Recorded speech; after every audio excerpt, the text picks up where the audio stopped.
देखा एक chief minister ने, बिहार के चीफ मिनिस्टर ने जब ये हरकत की, माफी मांगने के बजाय जो बीजेपी के मिनिस्टर्स हैं वो कितने वल्गर स्टेटमेंट्स दे रहे हैं। कल जो गिरिराज सिंह साहब हैं, जो एक यूनियन मिनिस्टर हैं, उनने कहा कि जो मुसलमान हैं हिंदुस्तान के वो भाड़ में जाएं।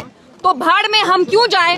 अगर आप हमारी औरतों का नकाब और हिजाब अगर आपने छुआ, you please be ready for the consequences and I am here today because मैं एक FIR फाइल करना चाहती हूँ against the Bihar Chief Minister Nitish Kumar साहब।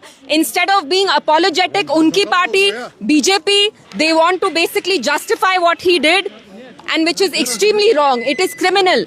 अगर हमने किसी हिंदू बच्ची का खुदा ना खास्ता घूंघट उठाया होता तो आप मुझे बताइए कंट्री में अभी क्या माहौल होता। इसलिए मैं यहाँ आई हूँ, हम थाने तक जाएंगे, Kothibagh police station, where we'll be filing an FIR against the Chief Minister of Bihar. इससे पहले आपने जो है धर्मचंद प्रति के खिलाफ भी FIR लॉन्च किया था, मतलब उसके बाद जो है उसका प्रोसीजर जो कोर्ट में जाना था, क्या कोर्ट? देखिए ये पुलिस तक है लेकिन हमें अपना काम करना है। And what is most troubling is जो जम्मू कश्मीर के चीफ मिनिस्टर हैं ओमर अब्दुल्ला साहब, हिंदुस्तान में इस वक्त एक ही मुसलमान चीफ मिनिस्टर है of the only Muslim majority state.